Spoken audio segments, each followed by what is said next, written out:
చదివేవారిగా మనం ఉండాలి. ఎప్పుడైతే బైబుల్ చదువుతామో, బైబుల్ చదివిన దానివల్ల, వాక్యము చదివిన దానివల్ల శాంతి కలుగుతుంది, సమాధానం కలుగుతుంది, ప్రేమ అనేది ఉంటుంది. పశువులను చూసినట్లయితే ప్రేమ లేక కుటుంబాలలో కలహాలు, విభేదాలు, సమాధానం లేక బాధపడుతున్న కుటుంబాలు చాలా మంది ఉన్నారు.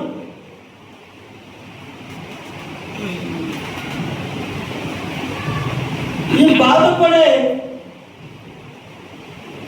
ఎంత కుంగిపోతున్నారు, ఎంత నలిగిపోతున్నారు, సతమతం అవుతున్నారు. శాంతి కావాలని, మంచి మనసు కావాలని, నెమ్మది కావాలని ఎక్కడెక్కడికో వెళ్తూ ఉన్నారు. ఎక్కడికి వెళ్ళినా శాంతి, సమాధానం, నెమ్మది రాదు. కానీ ప్రభువైన యేసుక్రీస్తు వారి దగ్గరికి వచ్చినప్పుడు శాంతి, సమాధానం, నెమ్మది కలుగుతుంది. వాక్యము చదివినప్పుడు ఆ వాక్యం మనలో ఉంటుంది కనుక వాక్యం మనల్ని సమాధానపరుస్తుంది.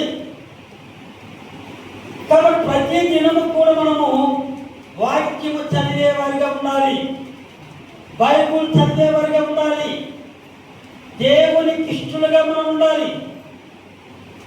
మనకి ఇష్టలుగా మనం కాదు, దేవునికి ఇష్టలుగా ఉండాలి. దేవునికి ఇష్టలుగా ఉండాలి అంటే మనం వాక్యము చదివినప్పుడే. ఈ వాక్యం మనల్ని నెమ్మదిస్తుంది. వాక్యము చదువుతూ ఉంటే నెమ్మది ఉంటుంది. ఆర్య వయసు కౌంట్లో పుట్టిన నేను నెమ్మది లేక, సమాధానం లేక, శరీర బలహీనతలో ఉన్న పరిస్థితుల్లో ఎక్కడికి వెళ్ళినా సమాధానం లేదు. ఎన్నో ప్రాంతాలకు వెళ్ళాను, ఎన్నో చోట్ల తిరిగాను, ఎక్కడికి వెళ్ళినా మేలు జరగలేదు. కానీ ప్రభువైన యేసుక్రీస్తు వారికి వచ్చిన తర్వాత, బైబుల్ చదవడం మొదలుపెట్టిన తర్వాత శాంతి, సమాధానం, నెమ్మది నాకు కలిగింది. దేవునికి స్తోత్రం. హల్లెలూయా. కనుక మనకు నెమ్మది కావాలంటే బైబుల్ అవును దినము వాక్యం చదివేవాడిగా మనం ఉండాలి. ఎప్పుడైతే వాక్యం చదువుతామో జ్ఞానోదయం దేవుడు ఇస్తాడు. ఈ లోకంలో మనం చూసినట్లయితే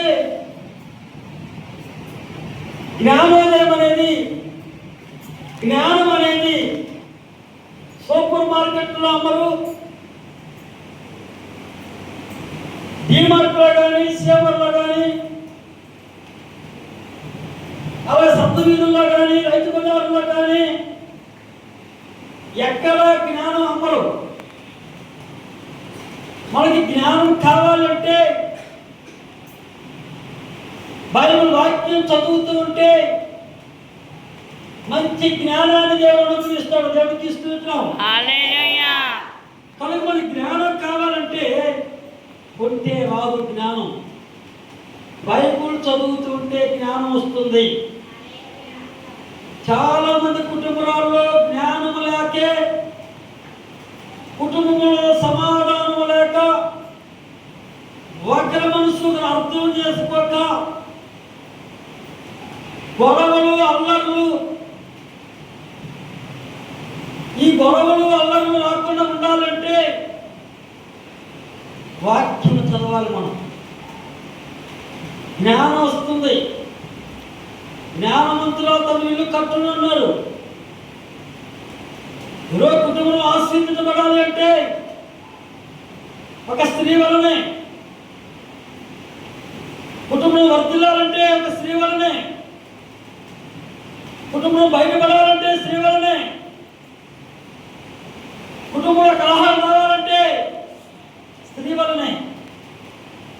ఆ జ్ఞానం లేక కలహాలు, జ్ఞానం లేక బయటపడటం, జ్ఞానం లేక గొడవలు అల్లర్లు. కనుక జ్ఞానం కావాలంటే